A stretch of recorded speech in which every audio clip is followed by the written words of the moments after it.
அனைவருக்கும் வணக்கம். Welcome to மகாரம்.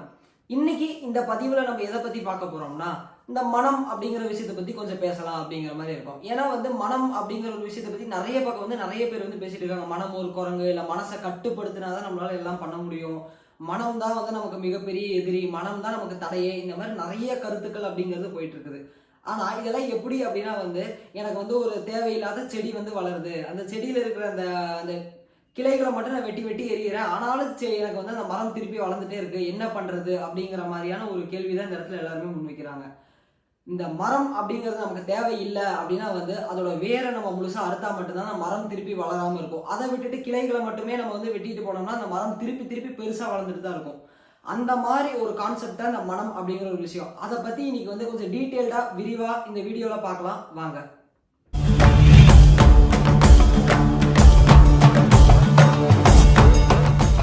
முதல்ல இப்ப மனம் அப்படிங்கிற ஒரு விஷயம் எப்படி இயங்குது அப்படிங்கறத தெரிஞ்சுக்கணும். அந்த மனம் அப்படிங்கிற ஒரு விஷயத்தை எப்படி இயங்குது அப்படிங்கறத தெரிஞ்சுக்கிறதுக்கு முன்னாடி ஒரு சின்ன ஒரு எக்ஸாம்பிளோட ஆரம்பிக்கிறேன். இந்த ஒரு எக்ஸாம்பிள் உங்களுக்கு புரிஞ்சதுனாலே இதுதான் மனமா அப்படிங்கிறது உங்களுக்கு புரிஞ்சிடும். இப்போ நீங்க உங்க ஊர்ல இருக்கிறீங்க. உங்க ஊர்ல ஒரு தியேட்டர் இருக்கு. அந்த தியேட்டர்ல 3 ஷோக்கு நீங்க டிக்கெட் புக் பண்ணிருக்கீங்க. காலையில ஒரு படத்துக்கு போறீங்க, மதியானம் வேற ஒரு படத்துக்கு போறீங்க, அப்புறம் சாயந்தரம் வேற இன்னொரு படத்துக்கு போறீங்க. இந்த 3 படமும் அந்த தியேட்டர்ல ஓடுது. ஒரு படம் பேர் XYZ அப்படின்னு வச்சுக்கோங்க. அந்த 3 படத்துக்கு நீங்க போயிட்டு வரீங்க. இப்போ அந்த தியேட்டர்ல இருக்கிற அந்த ஒரே ஸ்கிரீன் தான், அந்த ஒரே தியேட்டருக்கு தான் நீங்க போறீங்க. ஆனா அந்த ஸ்கிரீன்ல ஓடுற படங்கள் வெவ்வேறான படங்களா ஓடும். சரிங்களா? அப்போ இந்த இடத்துல நீங்க அந்த 3 படங்களையும் பார்த்துட்டு வரும்போது உங்களுக்கு அந்த தியேட்டர்ல இருக்கிற அந்த ஸ்கிரீன் அப்படிங்கறத மாத்திருக்காங்களா ஒவ்வொரு படத்துக்கும், இல்ல ஒரே ஸ்கிரீன்ல தான் அந்த 3 படமும் ஓடுதா? கண்டிப்பா அந்த ஒரே வெள்ளை கலர் ஸ்கிரீன்ல மட்டும்தான் 3 படமும் ஓடும். அந்த படம் முடிஞ்சதுக்கு அப்புறம் நமக்கு என்ன பண்ணுவாங்க, அந்த ஸ்கிரீனை ஒயிட் ஆயிரும். இப்போ கொஞ்சம் யோசிச்சு பாருங்களேன். இந்த இடத்துல நம்மளோட மனம் அப்படிங்கிறது எதுன்னு பாத்தீங்கன்னா அங்க ஓடுற அந்த வெள்ளை ஸ்கிரீன் மாதிரி தான். இப்போ இந்த மனம் அப்படிங்கிறது வெறும் வெள்ளை ஸ்கிரீன். அதுகிட்ட போயிட்டு நான் எனக்கு இந்த படம் பிடிக்கல, இந்த படத்தை மாத்து அப்படின்னு போய் அதுகிட்ட ஆரவாரம் பண்ணாலும் அந்த ஸ்கிரீனை கிழிச்சாலும் ஒரு பிரயோஜனமும் இருக்க போறது இல்லை. அது ஒரு ஜட பொருள், ஜடமாகவே தான் இருக்கும் கடைசி வரைக்கும். அப்போ எப்படி அந்த வெள்ளை ஸ்கிரீன்ல வேற வேற படங்கள் வருதுன்னு பாத்தீங்கன்னா பின்னாடி இருக்க அந்த ப்ரொஜெக்டர் பாக்ஸ் அப்படிங்கிற விஷயம். அந்த ப்ரொஜெக்டர் பாக்ஸ்ல என்ன பண்ணுவாங்க அப்படின்னா அவங்களுக்கு தேவைப்படுற மாதிரியான படங்களோட இன்புட் அப்படிங்கிறது உள்ள கொடுப்பாங்க. அந்த இதர் பென்ட்ரைவ்லையோ இல்லைன்னா பழைய காலங்கள்ல அந்த ரீல் வச்சு இந்த மாதிரி பண்ணுவாங்க. ஸோ நம்ம ப்ரொஜெக்டர்ல பின்னாடி என்ன இன்புட் கொடுக்குறோமோ அந்த லைட் வழியா வெளியே நமக்கு அவுட்புட் அப்படிங்கிறது வெளியே வரும்.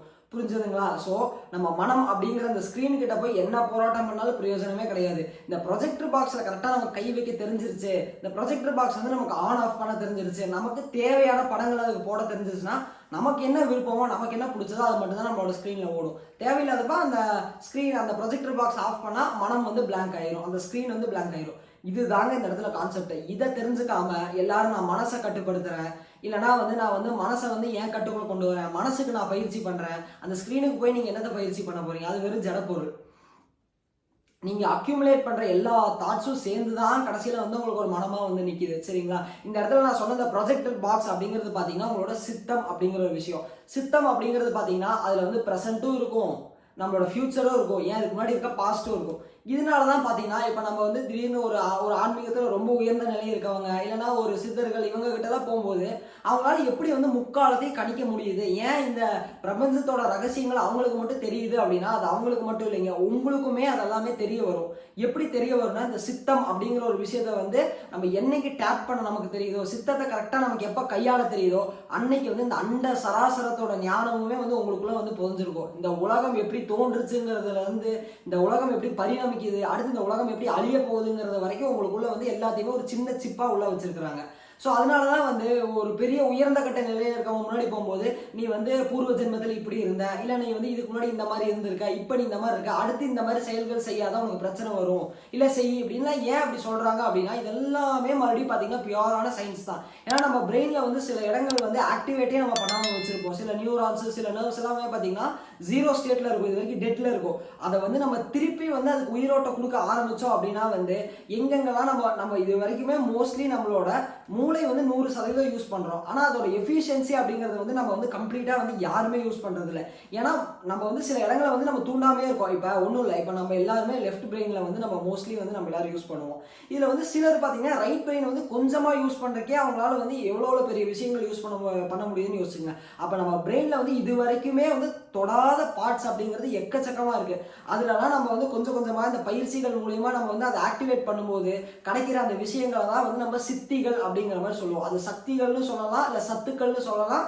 அதோட மறுவீர பெயர்கள் பார்த்தீங்கன்னா சித்திகள் அப்படிங்கிறது. சித்திகள் அப்படின்னா வந்து நம்மளோட அப்பாற்பட்டு நடக்கிறது அப்படிங்கிற விஷயம் இல்லை. இந்த உலகத்தில் இருக்க அத்தனையுமே பார்த்தீங்கன்னா நமக்குள்ள இருந்து நடக்கிற விஷயங்கள் தான். அது எதனால நடக்குது, எப்படி நடக்குதுன்னு நமக்கு தெரியாதனால தான் நம்ம ஒரு பேர் வச்சோம், மனிதனுக்கு அப்பாற்பட்டு நடக்குதுன்னு. இங்க எதுவுமே மனிதனுக்கு அப்பாற்பட்டு நடக்கிறது இல்லை. ஏன்னா இறைவனோட ஒரு ஜெராக்ஸ் காப்பி தான் இங்க இருக்கிற மனுஷன் அப்படிங்கிறவங்க. இவன் வந்து அவனோட உண்மையான நிலையை உணராதனால அவன் என்ன நினைச்சுக்கிறான், இவனை மீறி எல்லாமே நடக்குதுன்னு. ஆனா இவனுக்குள்ளதான் அத்தனை விஷயமும் இருக்குது. இவன் நினைச்சா அத்தனையும் கட்டுப்படுத்த முடியுங்கிறது என்னைக்கு தெரிய வரும்னா, என்னைக்கு இந்த மூளையோட முழுமையான திறன் நமக்கு வந்து பயன்படுத்த தெரியுதோ அன்னைக்கு வந்து நமக்கு தெரியும், ஓகே இந்த மனுஷனோட கேப்பபிலிட்டி அப்படிங்கிறது எவ்வளவு பெருசுங்கிறது. அது வரைக்குமே வந்து நம்மளுமே வந்து டெய்லி காலையில் எழுந்திரிக்கிறோம், படிக்கிறதுக்கு நம்ம மனப்பாடம் பண்றதுக்கு கஷ்டப்படுவோம், எக்ஸாம்ஸ்க்கு வந்து நம்ம ப்ரிப்பேர் பண்றதுக்கு கஷ்டப்படுவோம், சம்பாதிக்கிறதுக்கு கஷ்டப்படுவோம். ஏன்னா இதெல்லாம் ஏன் இவ்வளவு கஷ்டப்படுறோம்னா நம்ம இன்னும் ஃபுல் பொட்டன்ஷியல் அன்லாக் பண்ணல. நம்ம வந்து யாருன்னே தெரியாம வந்து இந்த உலகத்துல வாழ்ந்துட்டு இருக்கிறதா இதுக்கான ஒரு காரணமே. இப்போ வந்து எல்லாருமே வந்து ஆன்மீகம் அப்படின்னு வந்துட்டு இன்னும் என்ன நினைச்சுக்கிறாங்க, காவி வேட்டி கட்டிட்டு நம்ம வந்து கோயிலா போகலாம், இல்லைனா வந்து ஏதோ ஒரு இந்த மாதிரி பிரதோஷம் அமாவாசை அந்த மாதிரி நாட்களுக்கு போகலாம், யாகம் வளர்க்கலாம்னு நினச்சிக்கிறாங்க. இது மட்டுமா ஆன்மீகம்னா அது மட்டுமே கிடையாது. இந்த இடத்துல நான் யாரையும் தப்பு சொல்ல வரல, அதுவும் ஒரு பகுதி, அவ்வளோதான். சரிங்களா? உண்மையான ஆன்மீகத்தில் இந்த பயிற்சிகள்லாம் எதுக்கு கொடுத்துட்டு போயிருக்காங்கன்னா, உன் மூளையை நீ மறுபடியும் முழுசா விழிப்புணர்வா செயல்பட ஆரம்பிக்க வையே. அப்போ வந்து உனக்கு தெரியும். இப்போ வந்து சூப்பர் ஹியூமன்ஸா மாறுறது பெரிய விஷயம் இல்லை, பீயிங் ஹியூமன் இஸ் சூப்பர் அப்படிங்கிறது வந்து உங்களுக்கு என்னைக்கு தெரியும் அப்படிங்கிறது வந்து உங்களோட மூளையை நீங்க என்னைக்கு வந்து கரெக்டா கையாள கத்துக்கிறீங்க, உங்களோட மனம் அப்படிங்கிறது வந்து என்னைக்கு வந்து நீங்க வசப்படுத்துறீங்க, உங்க சித்தத்துக்குள்ள வந்து என்னைக்கு உங்களால ஊடுருவ முடியுது அப்படிங்கிறது வந்து என்னைக்கு இதெல்லாம் நடக்குதோ அன்னைக்கு உங்களுக்கு தெரியும், ஓகே இது வரைக்குமே வந்து நம்ம நினைச்சது வந்து தவறு, மனித பிறவிங்கிறது வந்து எவ்வளவு பெருசு. அதனாலதான் அவையாரும் சொல்லியிருப்பாங்க, அரிது அரிது மாநிலராய் பிறப்பது அரிது, கூன் குருடு செவிடு பேடு நீங்கி பிறத்தல் அரிது. இதுலயும் மெயினா எது அரிதுன்னு சொல்லுவாங்கன்னா, நீ வந்து தவமும் தியானமும் செஞ்சாலே அது மிகப்பெரிய விஷயம் அப்படிம்பாங்க. ஏன்னா இந்த தவமும் தியானமும் செய்யும்போது தானம் செய்யும்போது என்ன ஆகும், ஒருத்தரோட மனம் அப்படிங்கிறது கொஞ்சம் கொஞ்சமா வந்து பக்குவத்துக்கு வர ஆரம்பிக்கும். அதோட அந்த தாட்ஸோட வேவ்ஸ் எமோஷன்ஸ் எல்லாமே கம்மியாக ஆரம்பிக்கும். தவம் செய்யும்போது கம்ப்ளீட்டா நம்மளோட அல்கமையே வந்து நம்மளால சேஞ்ச் பண்ண முடியும். இதனாலதான் வந்து அத்தனை பேருமே வந்து யோக பயிற்சிகள் செய்யுங்க. இல்லை வந்து இப்ப நம்ம இருக்கிறதுலயே இந்துசம்ல பாத்தீங்கன்னா உயர்ந்த கட்ட நிலையா சொல்றது வந்து சிவபெருமானா தான் இருக்கும். அவர் வந்து மற்ற ஒரு தெய்வங்கள் அப்படிங்கிறத கம்பேர் பண்ணும்போது இவர் மட்டும் வித்தியாசமா தெரிவார். மற்றவங்க எல்லாம் வந்து ஆபரணங்கள் அணிகலன்கள் அது இதுன்னு பயங்கரமா இருக்கும், இவர் மட்டும் சாதாரணமா எளிமையா வெறும் ருத்ராட்சம் புலித்தோல் அப்புறமா வந்து எந்நேரமா வந்து கண்ண மூடிய நிலையிலேயே தான் உட்கார்ந்துருப்பாரு. ஏன் அப்படி உட்காந்துருக்காருன்னா, இதை வலியுறுத்துறதுக்காக தான் அந்த காலத்துல வந்து நம்ம கொடுத்துட்டு போயிருக்காங்க. இந்த மாதிரி இருக்கணும், இந்த மாதிரி இருந்தாதான். ஆனா இருக்கிறதுலே ஹையஸ்ட் பவர் யாரா வச்சிருப்பாங்கன்னா சிவபெருமானா தான் வச்சிருப்பாங்க. இதுதான் அதுக்கான காரணம். அதுக்கு அடுத்தது பாத்தீங்கன்னா முருகரை வச்சிருப்பாங்க. ஆனா முருகர் எப்படி இருப்பாரு, அவரோட ஆண்டி கோலம் அப்படிங்கறத அவர் வந்து என்னதான் ஒரு ராஜ அலங்காரத்துல இருந்தாலும் அவர் வந்து குறிப்பிட்டு நம்ம சொல்றது பாத்தீங்கன்னா ஆண்டி கோலமா தான் இருக்கும். ஏன்னா அதுவுமே ஒண்ணுமில்லாத நிலை அப்படின்னு நம்ம நினைக்கிறோம். பட் அந்த ஒண்ணுமில்லாத நிலைக்குள்ளதான் அத்தனையுமே அடங்கி இருக்குதுங்கிறது என்னைக்கு அந்த நிலைக்கு நமக்கு போறோமோ அன்னைக்குதான் தெரியும். சரிங்களா? அதனால மனத்தை நான் கட்டுப்படுத்துறேன், மனசை நான் அது பண்றேன் இது பண்றேன் தயவு செய்து வந்து இந்த பிராக்டிஸ் கொடுக்குறாங்க இல்ல அதை பண்றாங்க இதை பண்றாங்கன்னு போகாதீங்க. ஏன்னா மனசை யாராலையுமே கட்டுப்படுத்த முடியாது. அதனாலதான் வல்லாரும் என்ன சொல்லியிருப்பாங்கன்னா, மனம் ஒரு பேய் குரங்கு, நீ அமைதியா இருந்து அவருமே மிரட்டி இருப்பாரு. ஏன்னா மனசை யார் நினைச்சாலும் கட்டுப்படுத்த முடியாது. இப்போ ஒன்றும் இல்லை, ஒரு ஃபேன் ஓடிட்டே இருக்கு, ஃபேன் வேகமாக ஓடுது, குச்சி எடுத்து நீங்கள் ஃபேன் விட்டிங்கன்னா ஃபேன் நின்றுமா, இல்லை கையை எடுத்து நிறுத்துறீங்கன்னா இருக்குமா, இல்லை கத்துன்னு ஃபேன் நின்று அதுக்கான ஃபேன் எதனால ஓடுது, ஸ்விட்சை நம்ம போட்டிருக்கோம் கரண்ட் வருது அதனால ஓடுது. அந்த ஸ்விட்ச் ஆஃப் பண்ணிட்டா ஃபேன் சத்தம் இல்லாமல் நின்றுமா. அதே மாதிரி என்னைக்கு உங்களுக்கு உங்களோட புத்தி சித்தம் அகங்காரம் இந்த 3 விஷயத்தையும் கரெக்டாக ஹேண்டில் பண்ண தெரியுதோ ஆட்டோமேட்டிக்காக மனம் அப்படிங்கிறது வந்து டோட்டலாக ஆஃப் ஆயிரும். இது வந்து நம்ம கிளாஸ்ல இருக்கவங்களுக்குமே நல்லா தெரியும், எப்படி வந்து ஒரு சித்தம் அப்படிங்கிறத வந்து நம்மளால வந்து கட்டுப்படுத்த முடியும், ஆஃப் பண்ண முடியும், அதுல இருக்க தேவையில்லாத பதிவுகளை எடுக்க முடியும் அப்படிங்கிறது. இப்ப நிறைய பேருக்கு வந்து தூங்கும் போது என்ன ஆகும் அப்படின்னா வந்து கனவுல வந்து எதோ மனுஷங்க வருவாங்க, எந்தெந்த ஊருக்கோ போறது, இந்த மாதிரி நிறைய விஷயங்கள் வந்து நடக்கும். ஏன் இதெல்லாம் நடக்குது அப்படின்னு பாத்தீங்கன்னா, இதுக்கு முன்னாடி வந்து கனவு ரகசியம் அப்படிங்கிற ஒரு பதிவுல வந்து காகபூஜண்டர் வந்து எப்படி கனவு வருது அப்படிங்கிறது தெளிவா சயின்டிபிக்கா எக்ஸ்பிளைன் பண்ணியிருப்பாரு. அந்த ஒரு வீடியோவை நீங்க பாத்தீங்க அப்படின்னா வந்து உங்களுக்கு கம்ப்ளீட்டா புரியும். நான் அதுக்கான லிங்க் வந்து டிஸ்கிரிப்ஷன்லயே கார்ட்லயே கொடுக்க சொல்றேன். சரிங்களா? இப்போ அதோட ஒரு சின்ன ஒரு கிளிம்ஸ் மட்டும் என்னன்னு சொல்லிடுறேன். இப்ப என்னைக்கு வந்து உங்களுக்கு அந்த என்ன சொல்றது, உங்களோட உடம்புல இருக்கிற அந்த தேவையில்லாத அந்த வாயுத்தன்மை அப்படிங்கிறது வந்து நேரா மலப்பைய போய் தாக்குதோ, அப்போ வந்து உங்க வயிற்றுல வந்து மலம் அப்படிங்கிறது தேங்கி இருக்கும்போது என்னன்னா அதுதான் மேலே எழும்பும் போது கனவா வர்றது. நம்ம வந்து திடீர்னு வந்து நான் கனவுல வந்து சித்தர்களை பார்த்தேன் அவங்கள பார்த்தேன் அப்படின்னா, கனவு அப்படிங்கிறது வேற விஷயம். அந்த கனவு இந்த தூக்கத்துக்கும் விழிப்புக்கும் இடைப்பட்டு வருது பாத்தீங்களா, ஒரு அப்போ உங்களுக்கு சில காட்சிகள் அப்படிங்கிறது தெரியும். அதுதான் பாத்தீங்கன்னா உண்மையான யோக காட்சிகள் அப்படிங்கிறது. எப்ப வந்து உங்களுக்கு வந்து உங்களோட கனவுன்னு நீங்க சொல்லப்படுற அந்த நீங்க கண்ண மூடி இருக்கும்போது ஓடுற எண்ண ஓட்டங்கள் 100% 1 இன்ச்சு கூட மாறாம உங்களுக்கு ஞாபகம் இருக்கும், அது வந்து உண்மையான ஒரு ஞான ஒரு யோக ரகசியத்தை உங்களுக்கு சொல்ல வருதுன்னு அர்த்தம். மற்றபடி நார்மலாக வந்து உங்களுக்கு அறகுறைய ஞாபகம் இருக்க கனவுகள் இது எல்லாமே பார்த்தீங்கன்னா வெறும் வீண் தான்.